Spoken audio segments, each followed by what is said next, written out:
بسم اللہ الرحمن الرحیم۔ اللہم صلی علی محمد وعلی آل محمد۔ ہمارا یہ تربیتی سیشن، یہ ہمارا تعلیمی اور تدریسی سیشن جو ہے عشق سے متعلق چل رہا ہے۔ تو پچھلی دفعہ ہم نے آپ کو پیار، محبت اور عشق میں سے فرق تھوڑا سا ہلکی لائنیں ڈرا کر کے سمجھایا تھا کہ پیار کیا ہے، محبت کیا ہے، عشق کیا ہے۔ پیار میں لینا دینا دونوں چلتا ہے، محبت میں صرف لینا چلتا ہے، عشق میں تو صرف دینا ہی دینا چلتا ہے، لینے کی تو کوئی بات ہی نہیں۔ جب لینے کی خواہش آ جائے تو وہ پھر عشق رہتا نہیں۔ عشق اس دن مر جاتا ہے، عشق فنا ہو جاتا ہے، عشق کو موت آ جاتی ہے جب آپ کچھ لینے کی بات کریں۔ ہم اللہ سے دعائیں کرتے ہیں نا کہ اللہ تعالیٰ صحت دے، دولت دے، عزت دے، مال دے، ملکیت دے، دولت شہرت دے، اولاد دے، رزق دے۔ یہ تمام دعائیں اللہ سے مانگنی چاہیے۔ حضور نبی کریم صلی اللہ علیہ وسلم کا فرمان ہے یہ سب کچھ مانگنا چاہیے، بالکل یہ مانگنا چاہیے۔ نہ مانگو تو اللہ تعالیٰ ناراض ہوتا ہے، لیکن وہ تب جب آپ ابھی عشق کے میدان میں اترے نہیں ہیں تو آپ یہ مانگتے رہیں۔ اگر نہیں مانگیں گے تو رب ناراض ہو جائے گا۔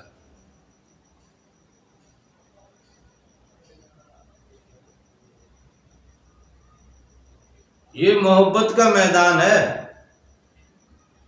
یہ محبت کا میدان ہے، یہاں پہ مانگنا ہی مانگنا ہے۔ ایک بچہ جیسے اپنے ماں باپ سے مانگتا ہے، اڑی کرتا ہے، ضد کرتا ہے، ٹھہر جاتا ہے، بس میں نہیں کروں گا، لیٹ جاتا ہے، رونا چیخنا چلانا شروع کر دیتا ہے۔ جب ماں باپ اس کی ضد پوری کرتے ہیں تو وہ پھر ہنسنے کھیلنے لگ جاتا ہے۔ جس طرح ایک بچہ اپنے ماں باپ کے ساتھ فرمائش کرتا ہے، ضد کرتا ہے، اڑ جاتا ہے، یہ محبت کا مقام ہے۔ یہ رب کا اور بندے کا جو ہے، اس میں بندہ جتنی دل ہے اپنے رب سے محبت کرے، اور محبت میں جتنی دل ہے حجت کرے۔ جتنی حجت کرے گا اللہ کو اچھا لگتا ہے، اللہ کو پیارا لگتا ہے، اللہ کو پسند ہے کہ اس کا بندہ اس سے حجت کر رہا ہے۔ یہ محبت کا مقام ہے۔ اگر آپ اس سے حجت کرنا چھوڑ دو گے مطلب آپ نے محبت رب سے چھوڑ دی، اور اللہ سے محبت چھوڑنا تو پھر خسارے کا سودا ہے۔ لہذا محبت کا پورے کا پورا آپ کا فوکس اگر رب پہ ہے تو آپ ایمان کی تکمیل میں داخل ہو جاتے ہیں۔ اگر آپ کو اللہ سے ذرا سی بھی محبت کم ہوئی یا کسی اور کی محبت اللہ کی محبت سے ذرا سی بڑھ گئی تو آپ پھر شرک میں چلے جائیں گے۔ لہذا محبت میں تو سب سے اعلیٰ اور اتم درجہ اللہ تعالیٰ مانگتا ہے، بندہ مانگتا ہے نا، اس طرح رب بھی مانگتا ہے۔ رب کا اور بندے کا جب محبت کا رشتہ ہے تو بندہ مانگتا ہے اور رب بھی مانگتا ہے، اس میں تو مانگنا ہی مانگنا ہے۔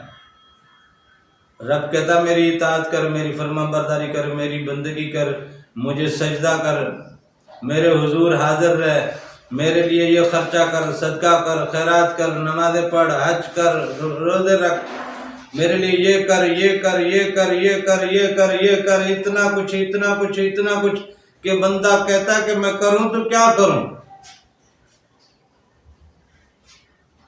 رب بھی مانگتا ہے، بہت مانگتا ہے، یہ محبت کا مقام ہے۔ بندہ بھی مانگا، محبت کا مقام ہے، مانگ نا تجھے اپنے رب سے محبت ہے، مانگ۔ محبت کے مقام میں تو مانگنا ہی مانگنا ہے بھائی۔ مانگو اپنے رب سے، نہیں مانگو گے رب ناراض ہو جائے گا۔ لوگ ڈاکٹروں کے پاس بچوں کو لے کے جاتے ہیں کہ ڈاکٹر صاحب میرا بچہ کوئی فرمائش ہی نہیں کرتا، کوئی ضد ہی نہیں کرتا، کسی بات پہ لڑتا ہی نہیں، جھگڑتا ہی نہیں، کبھی کوئی چیز مانگی نہیں، نہ کبھی کپڑا مانگا، نہ کبھی خرچی مانگی، نہ کبھی کوئی چیز مانگی۔ اگر ہم کہیں یہ دے رہے، یہ لے بیٹا، تو لے لیتا ہے، کبھی اس میں بھی خاموش رہتا ہے۔ اگر ہم نہ دیں تو کبھی کچھ مانگا ہی نہیں اس نے۔ پتہ نہیں بیمار ہے، پتہ نہیں کیا ہے، ذرا چیک کریں۔ لوگ بچوں کو ڈاکٹروں کے پاس لے کے جاتے ہیں کہ میرے بچے کو کیا ہو گیا ہے۔ جب بچہ فرمائش کرتا ہے ماں باپ سے تو ماں باپ کو لگتا ہے کہ نہیں اب بچے میں ہے، ایبلٹی ہے، بولنے کی ایبلٹی ہے، مانگنے کی ایبلٹی ہے، اپنا فن دکھانے کی ایبلٹی ہے۔ بچے مختلف فنکاریاں کرتے ہیں، ناز اور انداز دکھاتے ہیں نا اپنے ماں باپ سے کچھ نہ کچھ نکالنے کے لیے۔ تو آپ کو اپنے رب سے اسی ناز و انداز میں جانا ہے۔ رب کے ساتھ جتنا راز، ناز، نخرہ، ادائیں رب کے ساتھ کریں گے، اللہ کو آپ کی اداؤں سے محبت ہو جاتی ہے، آپ کے ناز سے محبت ہو جاتی ہے، آپ کی حجت سے محبت ہو جاتی ہے۔ آپ محبت میں جو کچھ کر مانگنا چاہتے ہیں مانگو اپنے رب سے۔ حضور نبی کریم صلی اللہ علیہ وسلم نے تو بارہا اپنی احادیث میں فرمایا، بارہا اپنے اصحاب سے فرمایا کہ اپنے رب سے مانگا کرو، نہ مانگنے والے سے اللہ ناراض ہو جاتا ہے۔ یہ محبت کا مقام ہے۔ رب کو اپنے بندے سے پیار ہے، بندے کو اپنے رب سے پیار ہے، لینا دینا دونوں چل رہا ہے۔ محبت میں مانگنا آ رہا ہے، پیار میں لینا دینا دونوں چل رہا ہے۔